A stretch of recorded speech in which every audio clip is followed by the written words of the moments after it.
It's my great pleasure now to introduce to you one of Australia's leading broadcasters and a member of the Australian Human Rights Advisory Committee, Fran Kelly. Many of you will know Fran from her leading daily breakfast program on ABC Radio National. And each day, for many of us, she guides us from the latest political crises, moves on to a breakthrough in astrophysics, then on to some complex social policy issue before introducing a new musical artist. Her skills are legendary and phenomenal and makes her one of our most treasured journalists in the country. Recently, I've also had the pleasure of learning about Fran's earlier life as on the front lines of feminist activism, a punk music career with the Toxic Shocks, the latest soundtrack from the wonderful film Brazen Hussies includes one of those songs. She was marching on the front lines back in 1975 and has remained committed to women's rights ever since. So it's my great pleasure to hand over to Fran to engage this terrific panel that we have together this morning. So over to you, Fran. Thanks, Louise. That's one of the best introductions I've had in a long time. I wish I'd recorded it.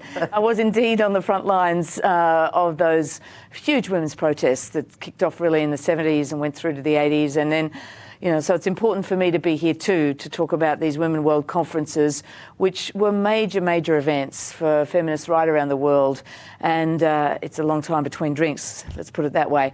It's my pleasure now to introduce our panel for this session. Carmen Lawrence, who's these days Emeritus Professor at the University of WA, but back in Beijing at the Forum in 1995. Carmen was an attendee, in fact a speaker at the conference, because she was Australia's Health Minister and Minister for Women's Affairs.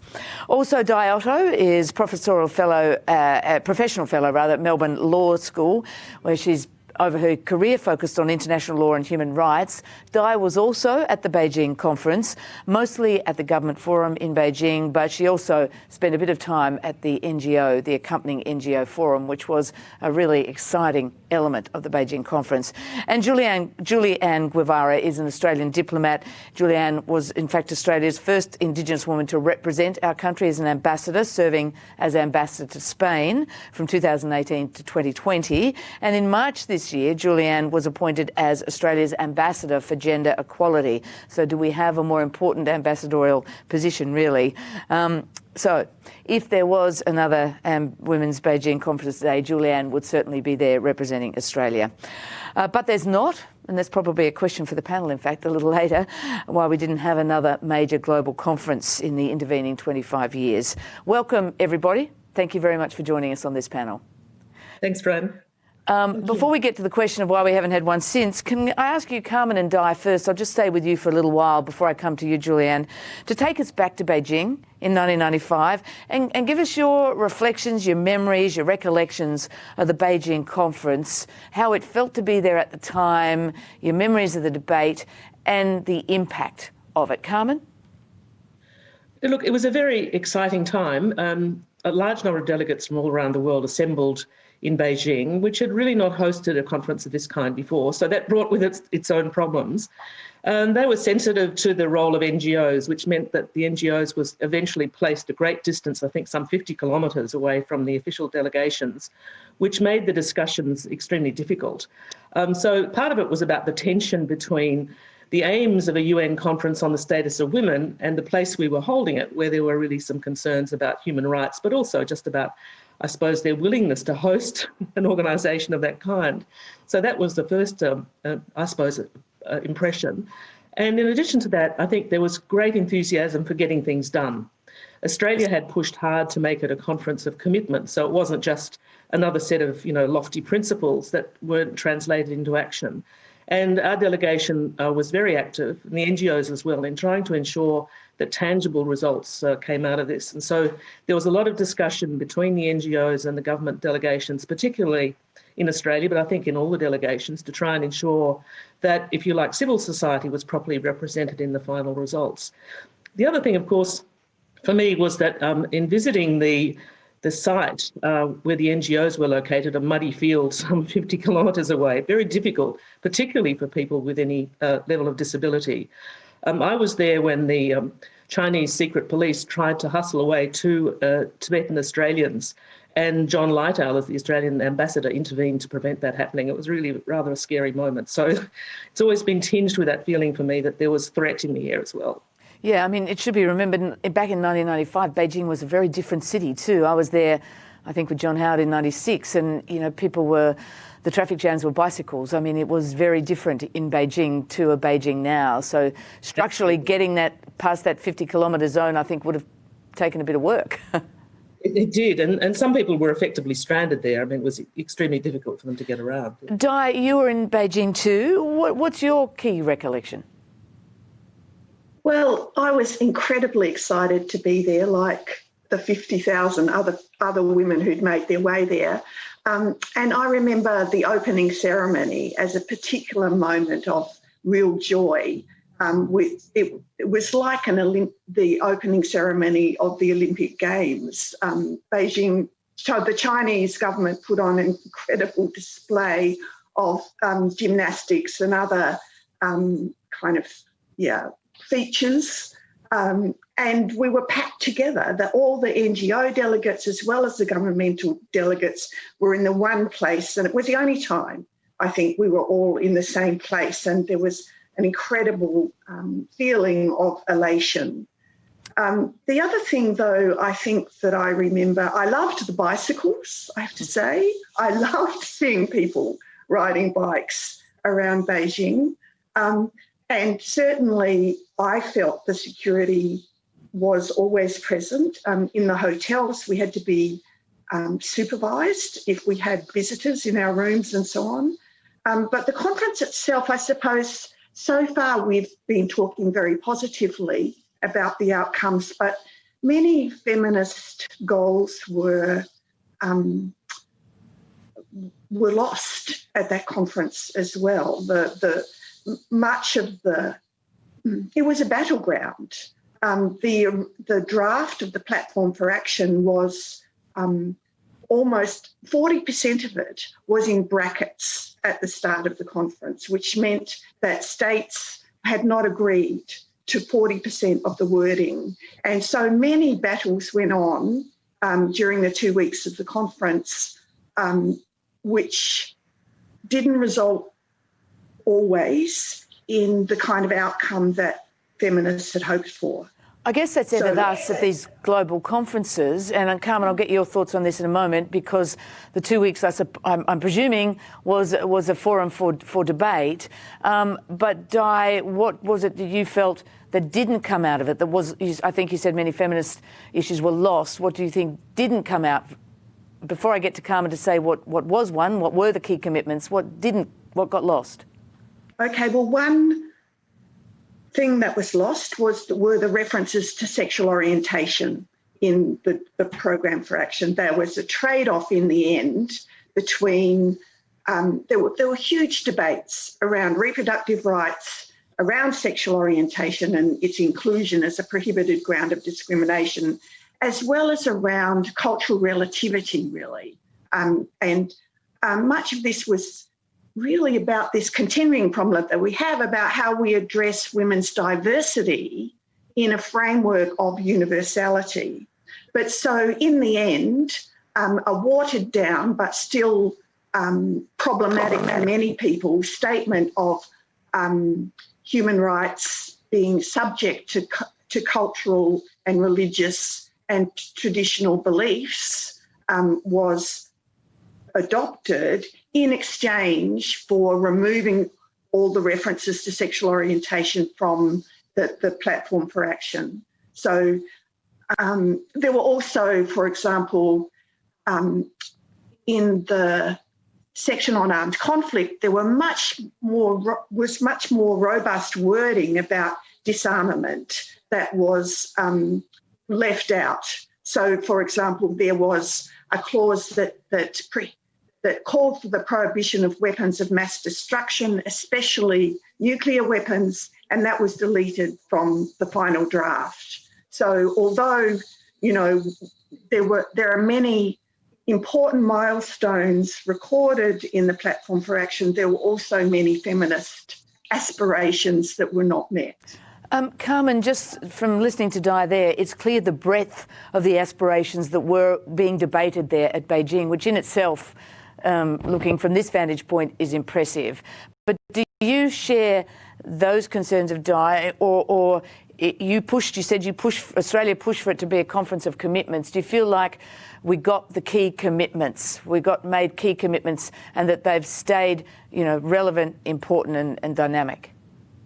Look, I think given the range of countries that were involved, the UN is, after all, a very broad church, and the compromises that were affected, I think a lot of the feminists and people who are really strongly pushing for improvements in areas of sexual reproduction and gender identity and things of that kind, although it wasn't the ideal outcome, it was nonetheless, I think, a document that probably wouldn't get past the same bodies today. It was very progressive for the time. And if you looked at Australia's own legislation, we would have been in breach at the time of some of the requirements of the Platform for Action. So the fact that it was called a Platform for Action, that many people signed up, many of the organisations represented, the governments represented, signed up, I think was a significant breakthrough and a shared agenda for a great many countries, some of whom, it's surprising themselves, I think, to be on that list. So yes, as with all of these cases, there were compromises, there were losses, but in areas like the education of women and girls and the claim for sexual and reproductive rights, I think there were breakthroughs that are still showing the outcomes today that we hoped at the time. Other areas have been much less progress, for instance, in violence against women, and I'm sure we'll talk about some of the areas where we're still lagging behind. But the education of women and girls, the rights of young women, these are all things that hadn't really had a lot of attention. And one of the things that at the time, I suppose I didn't pay a lot of attention to, but have subsequently, was that there was a whole section included on the environment and women's roles in the protection of the environment and the effects of the environment on women. This was beyond the silo thinking, if you like, getting people to look beyond the immediate concerns to some of the structural questions. And I think they're the ones that are still dogging us in a way. We started that process, but it's been dropped in many respects. The idea that economic systems have a huge impact on women's status and the drive to equality, that the neoliberal experiment, for example, has had consequences well beyond those that we might have imagined at the time when it was all just beginning. Well, it's probably a good point to bring in Julie-Ann, to bring it back to the here and now, because, Julie-Ann, that was a different time, but for feminist policymakers, activists and advocates, I think the Beijing conference for many remains a high point of this kind of feminist debate, with the world focusing on the issues confronting women. You're operating on the global stage today. In your current role as Ambassador for Gender Equality, is the Beijing Platform still a relevant document in policy making and diplomatic efforts, or is it a relic of the past? Yeah, no, thank you very much, Fran. I mean, I certainly think that, the Beijing Declaration and Platform of Action has as much relevance, if not more so, particularly with what we've gone through this year with COVID-19, than it, has had at any time. As people have said, I mean, really, Beijing was that thing around making sure that we had concrete commitments. And as Dr. Lawrence said, I mean, this really was the first time where we got this outcome of it being, the need to have concrete commitments that we would all take on as nation states on gender equality. I think that was a really significant outcome. If you look at what happened subsequently, I mean, the Commission on the Status of Women in the UN really took on board the responsibility of holding us all to account year on year after Beijing on how we actually implemented those commitments that came out of Beijing. And it's interesting, of course, this year we were, to mark the 25th anniversary, in fact, I was appointed on International Women's Day, and I was supposed to accompany the Minister for Women and the Minister for Foreign Affairs, so the Honourable Senator Maurice Payne, to New York that following week to attend the 25th anniversary celebrations at the 64th session of CSW. And of course, with COVID, there were travel restrictions, and so we couldn't attend, and there was New York representation instead of instead of capital-based representation. I mean, I think, you know, obviously it would have been significant for us to have the opportunity for ministers to come together. That said, I mean, they did agree on a declaration. And they did, I mean, the UN Women put out a report which did try and capture, you know, some of those advances that Dr. Lawrence spoke about. I mean, you know, there have been some significant advances as a result of the outcomes from Beijing. So if you look at, for example, I've got statistics here which said, you know, over the past decade, 131 countries have enacted 274 legal or regulatory reforms in support of gender equality. We have more girls in schools than ever before, although I have to acknowledge, of course, there are gaps, you know, across and within countries on that. And when you look at, you know, statistics around maternal mortality, you know, we've seen reductions, particularly since the year 2000, of around 38%. So, I mean, there are some really significant advances that have happened. That said, I think, you know, one thing that was picked up in the ministerial declaration from CSW this year is there are a number of obviously structural challenges that remain in terms of addressing discrimination. And I think that's something that, you know, is obviously an ongoing challenge. Yeah, and just to stay with you for a moment, Julie-Ann, and yes, of course, there have been gains, and thank God there's been so much work and effort and glaring need. I think, frighteningly for some of us, there's also been some going backwards in recent times, and we'll come to that in a little later. But in terms of the here and now, what you haven't been in this role for very long, I understand, but you know, I'm sure you've been thinking about these issues. What gender equality issues have proved the most difficult to deal with in diplomatic terms? And if you could extend today the Beijing Platform for Action, what would you include? Yeah, I mean, I think it's interesting hearing, you know, Dianne speak about those questions around sort of universality of human rights, but then also trying to incorporate, you know, country-specific sort of religious values. I mean, I think those questions still remain with us to the very day. They are high, you know, those questions around culture and religion, and their overlay with human rights are really quite difficult things for us to still grapple with. And I think that is one of the things when you look at the promotion of gender equality, how you take in the diversity of experiences of women around the world, and what then policy prescriptions and you know, recommendations you make about how to advance gender equality really is still quite challenging.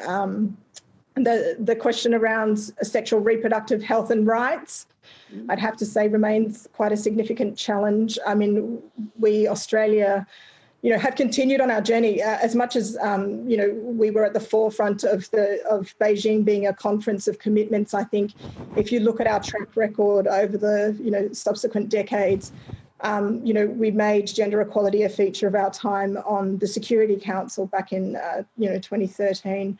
We made gender equality a pillar of our time on the Human Rights Council, which of course has extended between 2018 and this year.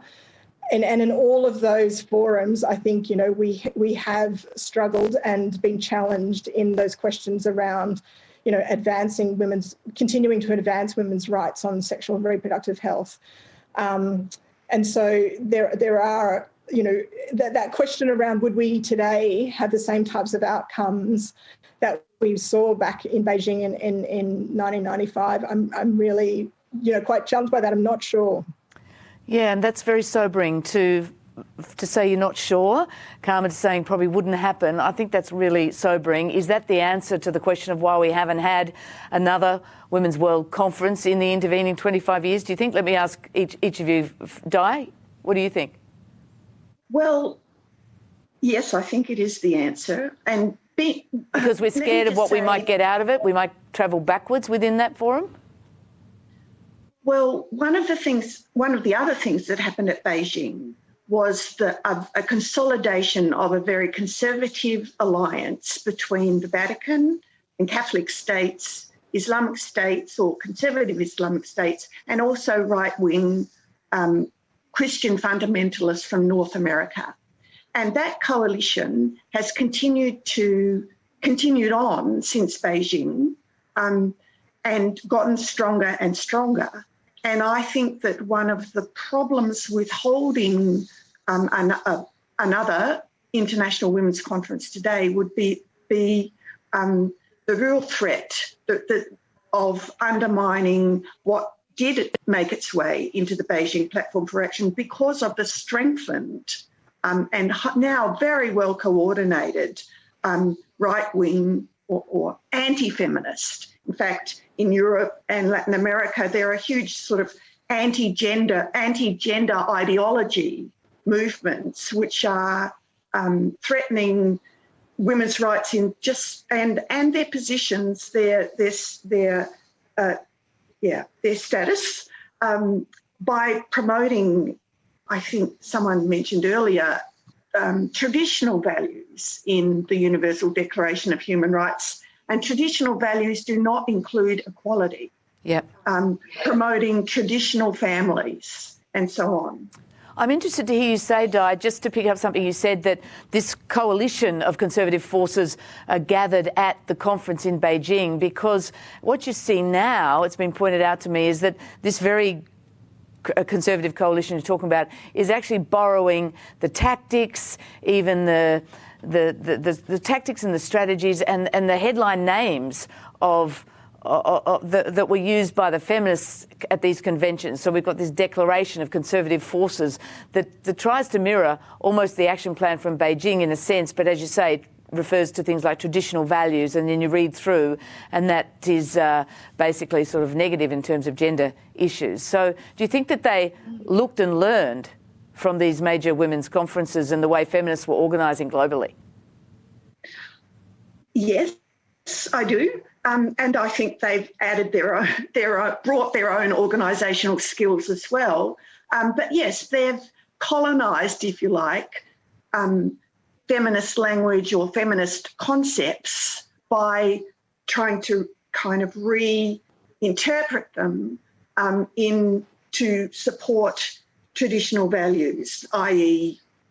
Values where women's main role is in the family, the heterosexual family, and their main importance in life has to do with being a mother and a wife. And I mean, this is why I think the sexual orientation issue is so important. It's not just about lesbians and gay men. It's about everyone's sexual freedoms, really. And I think that, by having had that dropped from the Platform for Action, and I understand politically it wasn't the time probably to achieve that, but it reflects back to us the very conservative sexuality and gender ideology that sort of is underlying a lot of the, I think even a lot of the language in the Platform for Action, which is not for a moment to say it's not a really important document. Carmen, Louise Chappell's going to be speaking with Amory Goetz from the New York NYU later today, discussing forces driving the backlash to women's rights globally, particularly around reproductive rights. We've seen that writ large in the United States. But just to follow on from what Di is saying there, in the intervening 25 years since Beijing, from your analysis and following of what's been going on, what have we seen eroded in terms of what was won in Beijing and that we are in danger of losing now? Well, I think Di's referred particularly to sexual and reproductive rights, and that's where most of the focus has been, and on the role, if you like, of women and their capacity to take part in the broader society.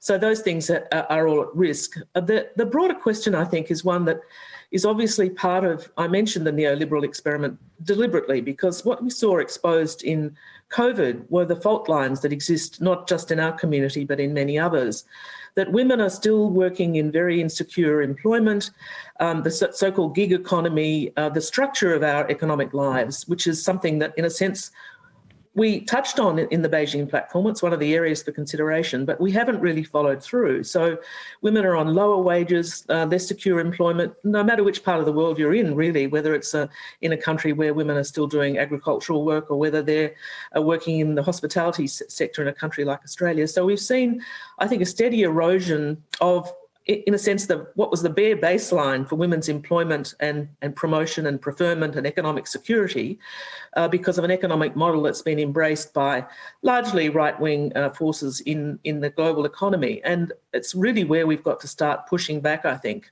The erosion of public service, the defunding of organisations that support women, all of these things have taken place. And the body that made some recommendations to this assessment that took place this year very clearly identified that as one of the major forces preventing women from taking their place in our societies to the capacity that they have. And Julie-Ann, have you witnessed this in your time as the Ambassador for Gender Issues, Gender Equality on the global stage, that the force of that coalition using these times in a sense even more than it may have been occurring already, but as cover to push back, particularly against economic rights for women?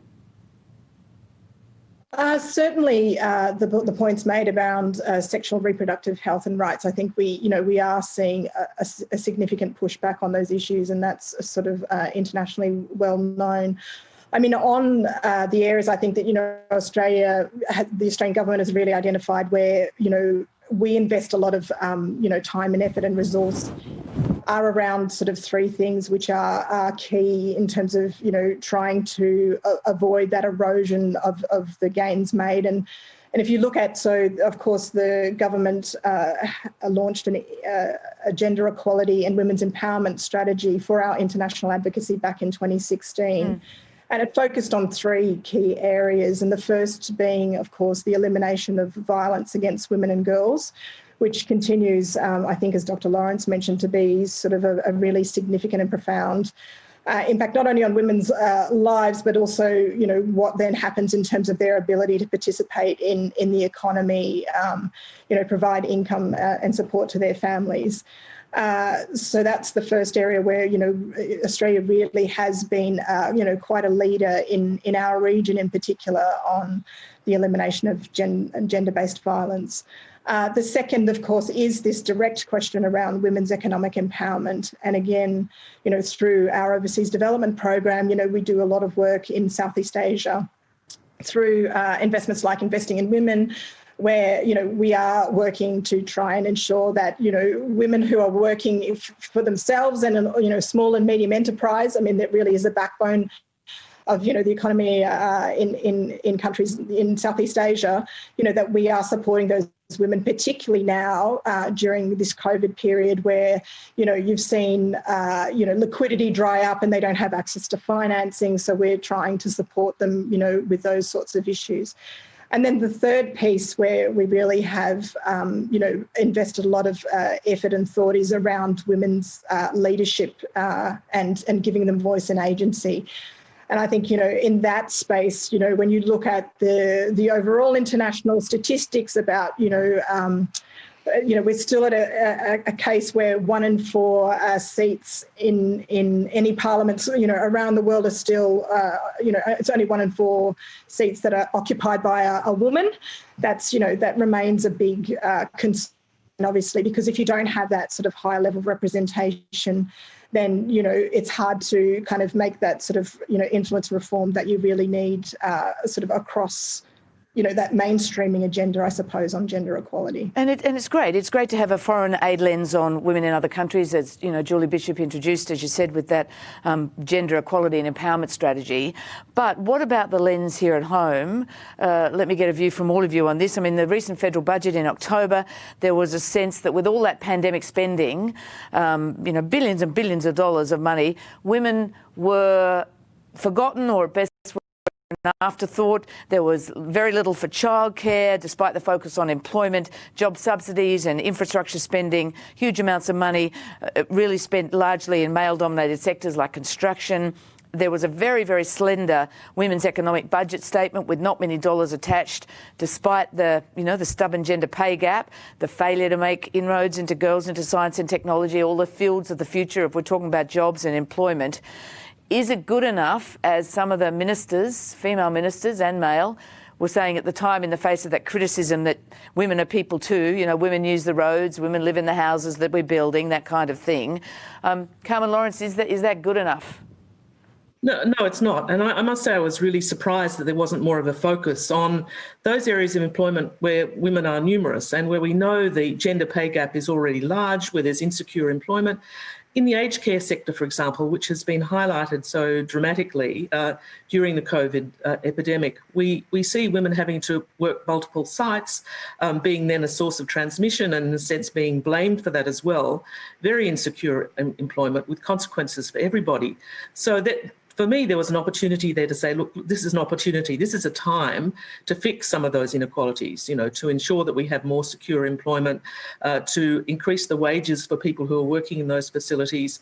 The pay gap continues to exist because of the nature of women's employment as much as anything, and that's underpaid and insecure. So if I see another minister in any state government or the federal government running around with a hard hat talking about the tradie revolution. You will see more of them, Carmen, you will. I know. At least they should pick up a pair of scissors, and don something that suggests they might be cutting hair if they want to talk about tradies and apprentices. But really, more people work in services today than work in construction. The construction sector is already overstretched. It's really, in my view, quite obscene that the money is going in precisely the wrong direction. And that's part of the story, that we don't think about human services in the same way as we think about stuff. And really, I guess I would have thought at this stage of our development, we might have got over that idea that you only need to build the roads. You don't have to think about how it is that people use them. Well, especially since in the pandemic recently, the frontline workers were many of them in the human services, working on the front line of our hospitals, of our aged care, our teachers trying to work out how to re-engineer, school teaching through that time, really writ large. And in the figures we got yesterday, the growth figures, the boosting growth was through services. So it is a mismatch. I mean, Di, were you surprised to see the government not anticipate the criticism that would come from that document, the budget, which really did glaringly not look after women? It did glaringly, and I was also a bit shocked about the reliance on the private market, private actors, or the free market, let me put it that way, to revive the Australian economy, which for me, with very little role of government apart from supporting private business. And I think this takes me back to the Beijing Platform for Action. In 1996, we were only 6 years into the post-Cold War period. The free market ideology was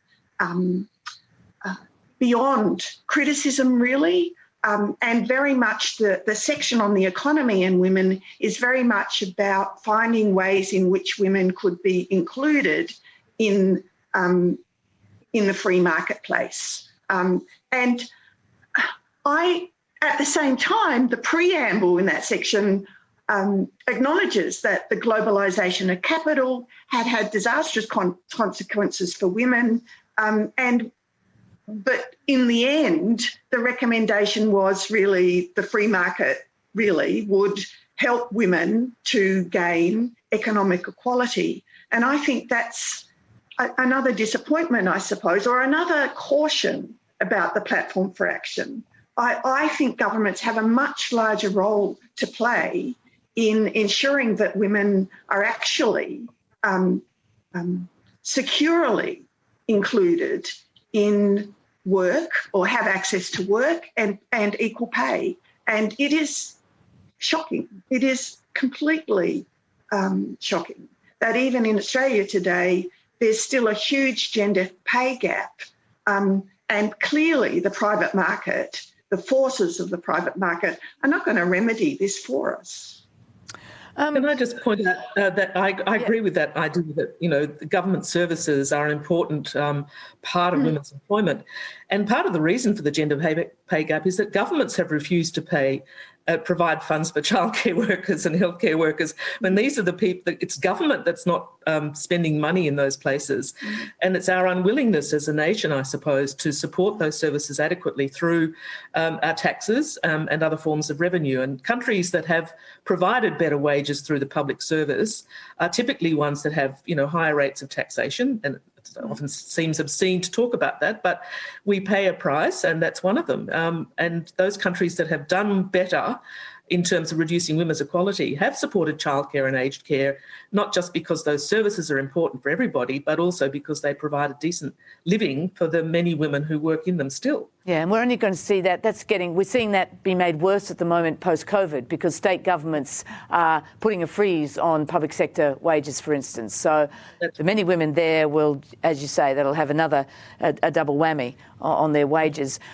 Julie-Ann, as an Indigenous woman who's also operating in our international sphere, I wonder if it strikes you that, aid spending, as we've been discussing under that the direction of the Julie Bishop introduced Charter for Gender Equality and Empowerment Strategy. Does it strike you that aid spending is prioritised for women in our region, and yet Indigenous women and girls here are, so often not getting the support that's required to boost them in some of these very basic indicators like education levels, poverty levels, decent housing, sexual safety? What do you have a view on that? Yeah, I mean, obviously, yes, as an Indigenous woman, those issues around ensuring, equal access to opportunity is vitally important for the longer term sort of closing the gap between Indigenous and non-Indigenous Australia. I mean, if I reflect on, so I joined, the Foreign Service the year after Beijing, actually, in 1996. And if I think about, the journey been on reconciliation in Australia since then, I do think this question around, how much support we have obviously provided to Indigenous Australians is and particularly Indigenous women, is a significant thing. But I do also recognise that there has been, some improvement in even education results. I mean, if I was the first person in my family to actually go to university, and, the difference that you can see within sort of, a generation, if you have that access and opportunity to education is quite significant. I think obviously government's efforts to obviously at first introduce the closing the gap policy, but then to, this year obviously refining it to really hone in on what more needs to be done. How we need to involve civil society and community groups. I mean, the peak organisations discussions that have happened this year with Pat Turner obviously in the lead, I think, those are very significant things, which equally apply, I guess, in the gender space. I mean, making sure that, as governments, we walk with civil society, that we are attuned to what is required. And I know certainly in the international space, that's the way we also approach what we're doing, I suppose, on, gender equality in our region. Just to give a couple of examples, I mean, this year alone, the Minister Payne has had 2 Pacific Women Leaders meetings in the region, one in May and one in August, which I participated in with her. And it really was to try and get a sense of, what is happening on the ground to what is the experience of women in the region, at this time of COVID, what are the sort of issues they're experiencing, how can we assist? So, I think the government is, as far as I can see, is really trying to address, those questions of making sure that we move in partnership, and that applies as much in the Indigenous space here in Australia as it does to the way we approach these issues, I think, in the Pacific. Okay, well, that's very front and centre, I suppose, in this discussion about the voice that we're having at the moment. And that's I'll speak to you about that another day, I hope, Julie-Ann, get your views on that.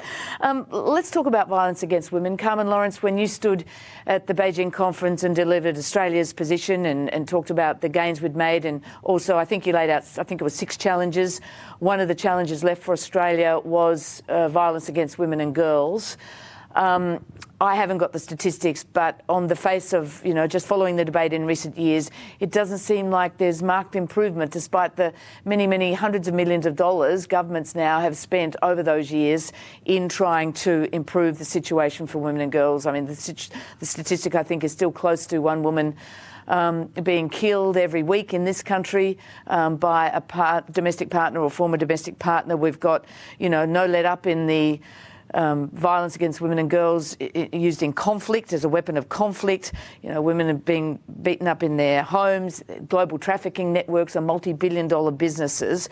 And yet we've got several European states just this year pulling out of the it's called the Istanbul Convention, which is a European Convention on preventing and combating violence against women and domestic violence.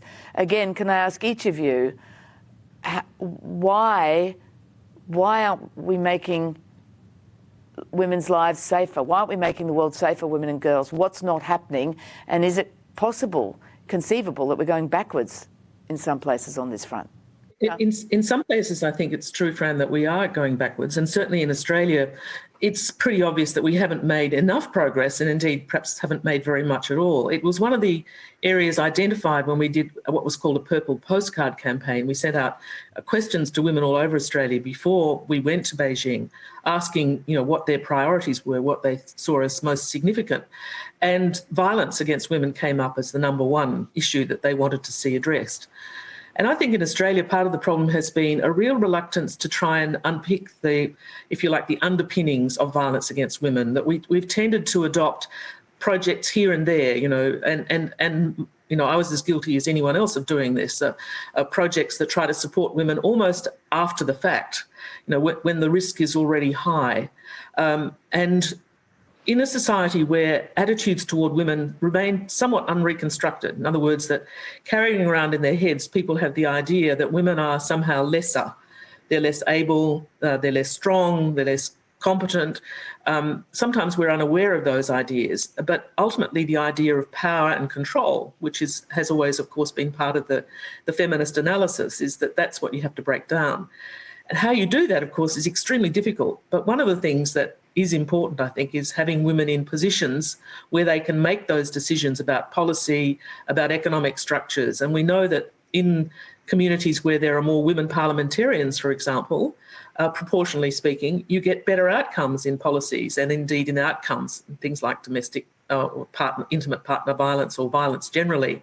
So having more women on the stage, whether in business or in parliaments or in their local communities, is part of that, sort of the demonstration effect, but also developing decent and deeper policies rather than just responding to the events as they emerge. A deeper analysis of what it is about the dynamic that allows men to form the view and to act on the view that they are entitled to control women in the ways that violence represents.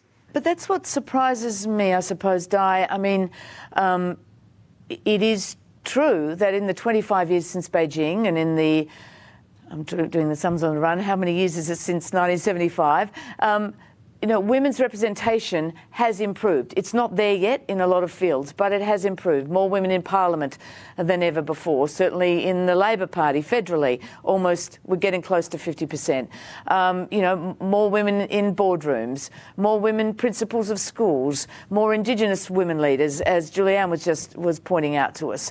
So the representation has increased, but the levels of violence against women I don't think have decreased commensurately. Malcolm Turnbull had a go at this when he was Prime Minister at sort of explaining that it all comes down to respect for women, that we need to build respect for women. But why isn't it changing in Australia and globally?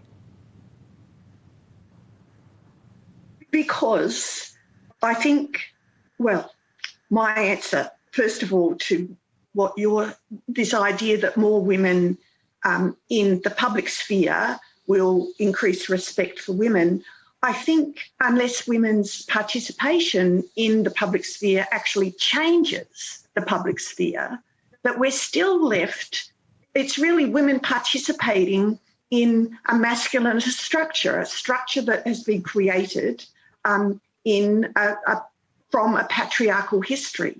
So I think women's participation isn't enough. And secondly, I think that not only do more women need to understand that they're not alone in experiencing gendered violence, but there needs to be more opportunities for women to organise together. And I think many, like in China, where it's impossible for NGOs to exist apart from those endorsed by the government. This is the same in many parts of the world, and even in Russia now, feminist NGOs are often targeted as or accused of being terrorists or anti-nationalists. So I do think that there's a lot of grassroots work that needs to be done and enabled by governments for women to be able to share their experiences and build their own forms of resistance and bring about change in our lives in the everyday. And thirdly, sort of alongside of that, I think we need to really call out harmful masculinities. This is the problem with just focusing on women. I think that we forget that how we understand women is very much in contradistinction to how we understand men. And men have to change. It's not just about women taking responsibility to counteract male violence. Men have to change. And that's a really important part of the picture that I think has been largely neglected. Well, I suppose it's the question, the enduring question of how to get men to change. I don't think it's the first time we've answered. I mean, Jess Hill had a good shot at it in her book, I think, which was tremendous, in looking at men's behaviour and why and what's worked to try and change it and how you change it.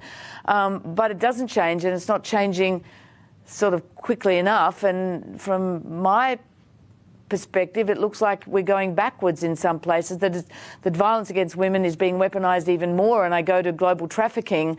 You know, globalisation was meant to sort of have a positive effect on economic levels and bringing developing countries along with global change, but along with it has come, you know, horrific things like global trafficking of women. Julie-Ann, how much is this issue on the agenda of the global forums that you're participating in? I mean, certainly, human trafficking and you know, trafficking in women and girls is a concern. We have in our department, of course, an ambassador for people smuggling and human trafficking, who has this very role of, you know, advocating internationally on this piece around, you know, human trafficking. Certainly through the aid program, we've done a lot of work in Southeast Asia to support women in the human trafficking space, trying to ensure that they're not put in situations or at risk, you know, raising their awareness about potential of being trafficked very early on. So we've done some very large development work, you know, investments around that particular issue.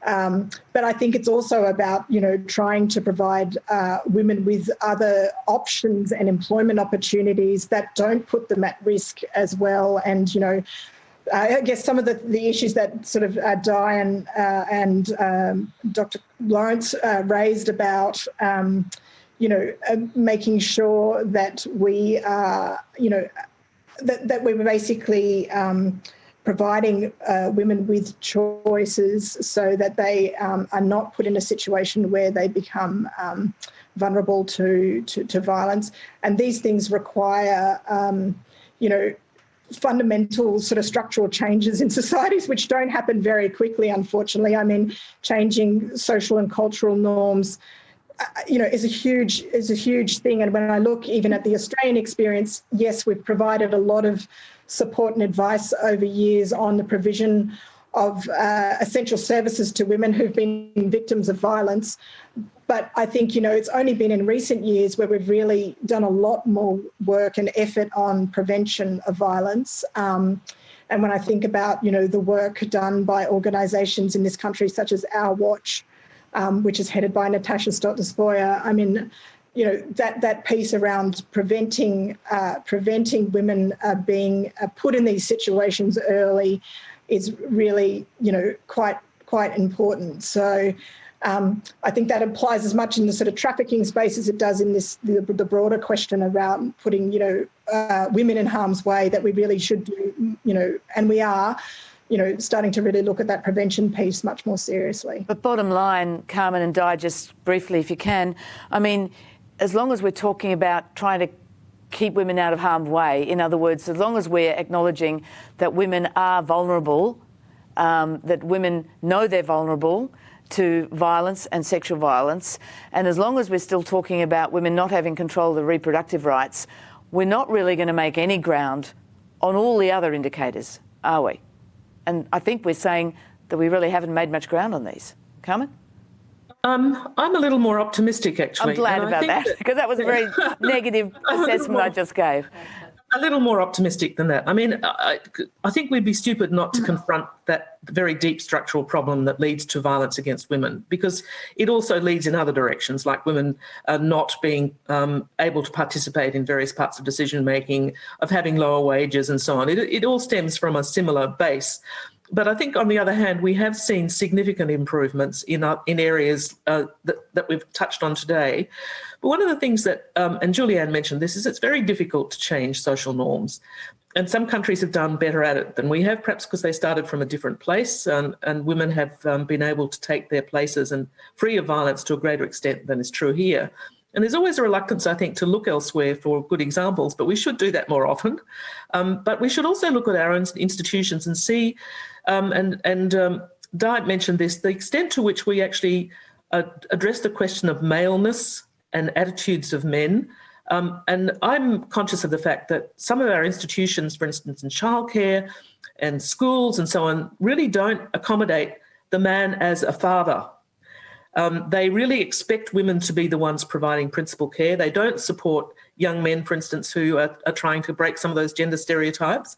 And we've got a system that has sort of embedded women as carers, women as homemakers, despite our rhetoric, and that we need to examine those as well and see the extent to which they are actually making it difficult for people to change some of those balances and roles within families in particular.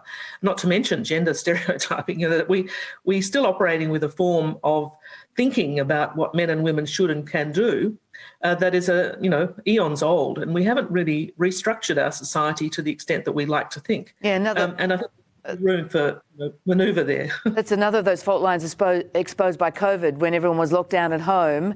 How many times do we hear it was the women in the household who were doing their jobs and also doing the homeschooling, or the bulk of it. Di, do you have a comment? I always try and end on hopefulness. I guess part of my hopefulness today comes from the challenge to gender duality, I suppose. The idea that there are many genders or many forms of gender identity and many ways in which to express one's sexuality. And thus, these things become both more complicated, so that the maleness, when we talk about maleness, it becomes more complicated we have to look more closely at that.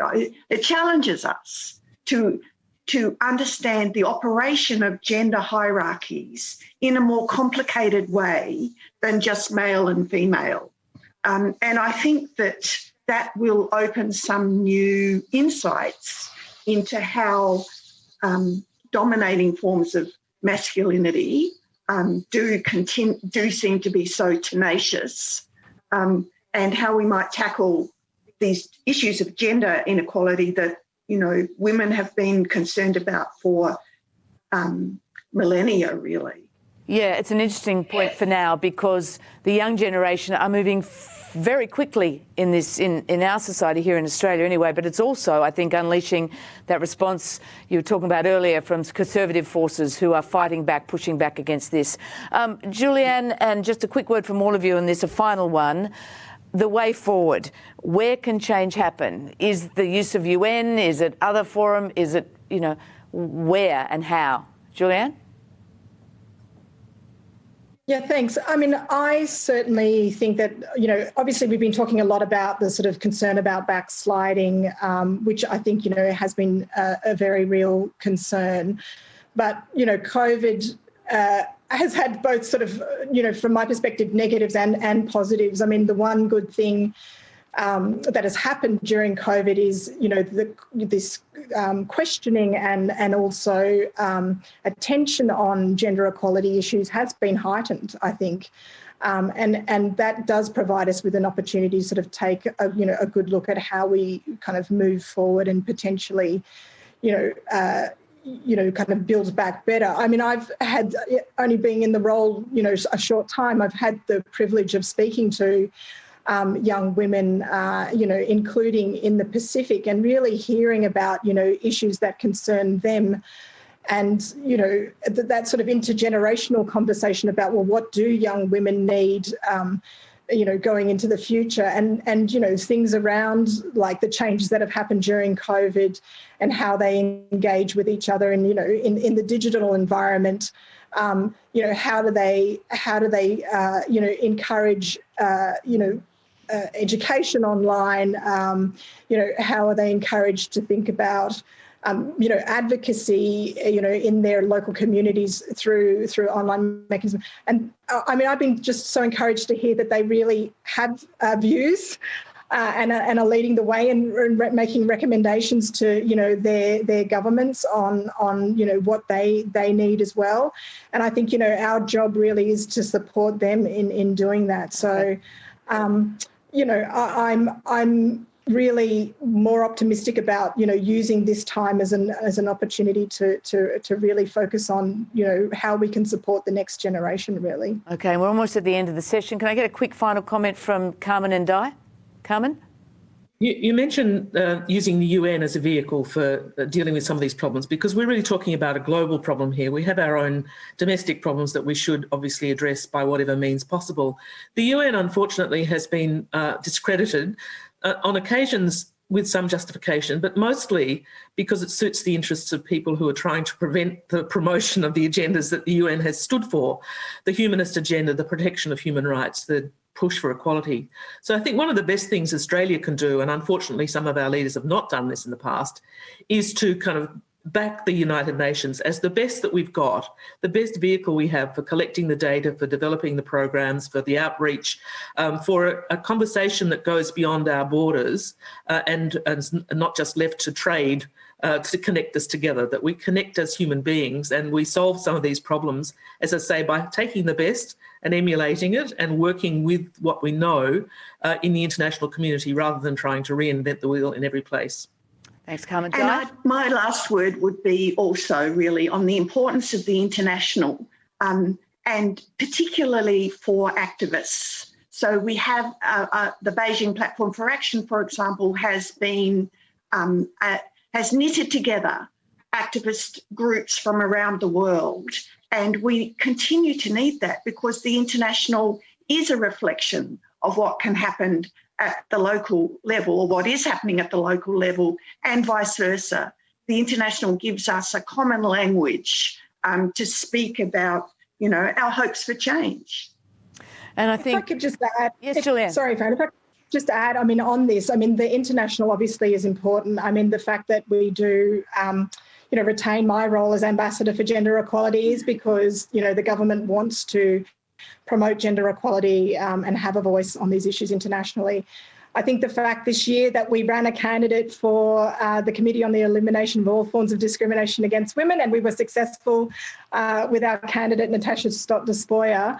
It's the first time in 30 years Australia has had a representative on shows that, we haven't given up on the international arena. In fact, we are looking at, avenues for where we can influence still. And obviously it is important that Australia continues to play that vital role in advancing international norms and standards on gender equality. And I certainly think that that's where, my role is quite important. Your role is vitally important for women here and for women all around the globe, because as we've been discussing, the need is great. The fight is still on. We can't lose hope. You just need to watch that doco that Louise was talking about earlier, Brazen Hussies, to remind ourselves how far we've come in really such a very short time. So eternal vigilance is required. Carmen Lawrence, Dianne Otto, Julie-Ann Guivarra, thank you very much for joining us. Wherever you are watching this, being participant in this, please give them a big digital cheer. Thank you very much.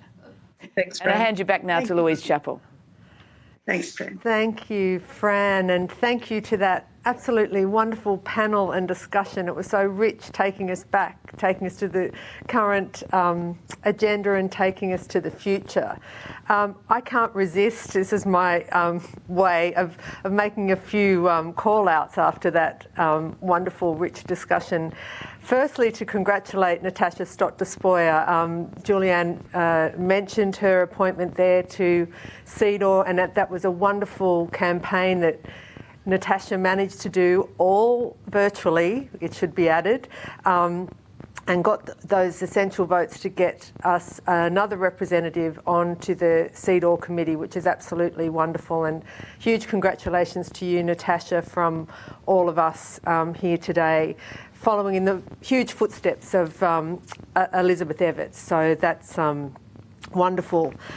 When we were talking about the construction industry there, often we think about, as Carmen was saying, needing to also include women's trades, hairdressers and so on, but we also need to boost women in the construction industry, and it's a bit of work that I've been doing on this with the Human Rights Commission and with my dear and close colleague Natalie Galea, who's developing a program called Gender on the Tender. It's a very simple idea, but it's something that could really transform that the workings of the construction industry to make sure that women and girls are included in that very vibrant part of our economy. So there are ways and creative ways to move forward in those structural sorts of measures that Carmen was noting. I think we just need government to listen to us. Some of those solutions are there, we just need to act on them. Two more quick things. Firstly, to call out our amazing collaboration with Ambedkar University in India and the Edinburgh University. We're doing a blogathon for 16 days of action, and this year we're really focusing on creative responses of women to violence against women, to ensure that the message is disseminated in all sorts of ways. So if you haven't seen the blogathon yet, there's already 7 or 8 days there now. Just follow us on Twitter. It's some incredible, insightful, moving, distressing stories that are part of that series. And that's just finally to call out and have a shout out to our colleagues and friends at Blue Dragon in Vietnam, run by a wonderful man, Michael Borowski, who is an alum of UNSW, running an organisation that supports particularly young women and girls who are trafficked into China from Vietnam, and they rescue those girls. They work with the security forces to do that. They provide wraparound psychological and legal services for them. It's just an incredible organisation, and another sign of the way Australians get out in the world and help to change the human rights of those who most need them, that support.